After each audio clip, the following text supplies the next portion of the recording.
One of the groups involved in the anti-Trump protests is called Move On. Its website calls for people to rally against the president-elect. It apparently has ties to billionaire investor and Clinton supporter George Soros, too. That's, in fact, according to emails, if you look back to 2008, released by WikiLeaks from Clinton's campaign chairman, John Podesta, to George Soros. In fact, they gave tips on how to steer American voters. For example, financing groups operating at campaign rallies. Move On was among them. Here's Ghana Chichikan. Outraged by Donald Trump's victory in the presidential election, tens of thousands of people have taken to the streets across the U.S. to protest. Many demonstrators are refusing to accept Trump's victory. It looks like advocacy groups played a hand in organizing the seemingly spontaneous protests. Among them, an organization called Move On, which is funded by George Soros, a Hillary Clinton supporter and billionaire. The day after Trump was elected, the group sent out a press release saying, "Within 2 hours of the call to action, Move On members had created more than 200 gatherings nationwide, with the number continuing to grow on Wednesday afternoon." The presidential campaign showed there is no love lost between Donald Trump and George Soros, who was one of Hillary Clinton's top donors. You are in a position where you're being attacked by Move On and these other very well organized radical left groups. You know it, your security knows it, Secret Service knows it. That's going to continue. Do you have a plan on how you're going to handle that? Well, it is going to continue because the last person they want to face, the Democrats want to face, is me. And the last person Hillary Clinton wants to face is me.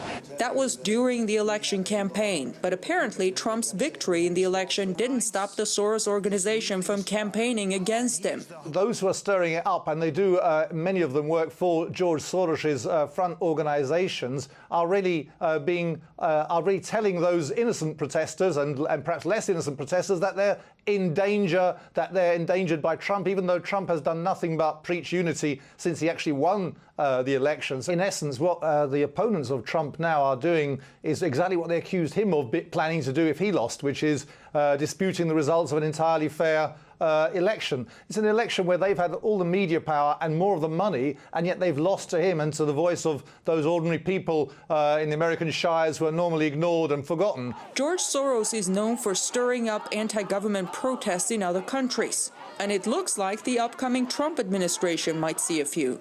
The Soros organization went beyond protesting. Move On released a petition calling to change the U.S. Constitution and get rid of the Electoral College, which gave Trump his victory.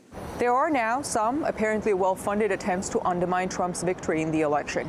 The irony is that many Clinton backers who are now slamming America's electoral system were praising it and scolding anyone who criticized it just days before the vote. In Washington, I'm Ganesh Chakyan, RT. Tracking the protests in the States now, police in Oregon have used tear gas and flash grenades to disperse crowds in Portland, where protests against President-elect Donald Trump continued on Friday night.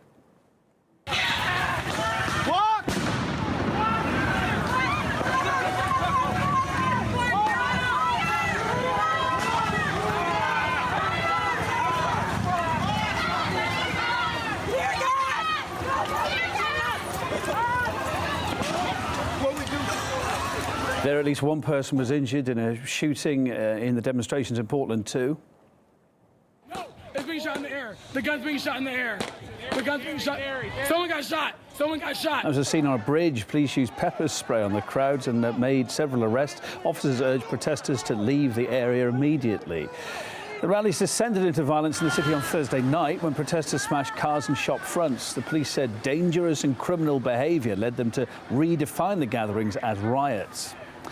There's been protests in other places as well, dozens of other cities. In fact, that's a scene in New York. It's all centering around the Trump building for the last couple of days.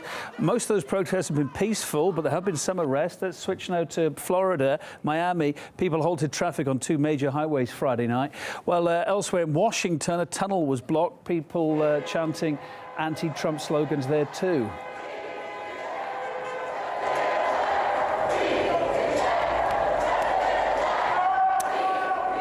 Well, plenty's been happening on the West Coast as well. Reporting from California now, Caleb Mopin.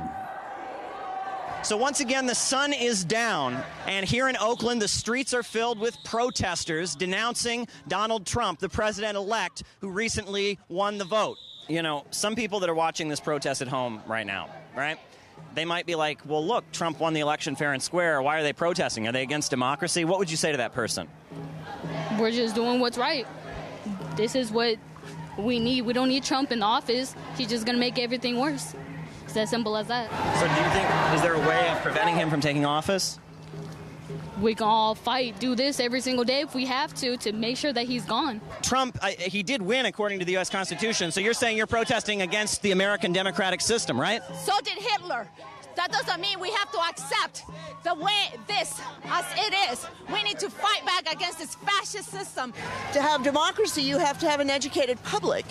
And the public schools have been progressively defunded both by Republicans and Democrats. And so the system as it is isn't promoting the democracy we have in our Constitution. So the crowd of protesters has marched all the way up toward the highway. And as you can see, right in front of me, there's a line of police with riot gear on, shields, clubs at their sides, to prevent the protesters from getting onto the highway.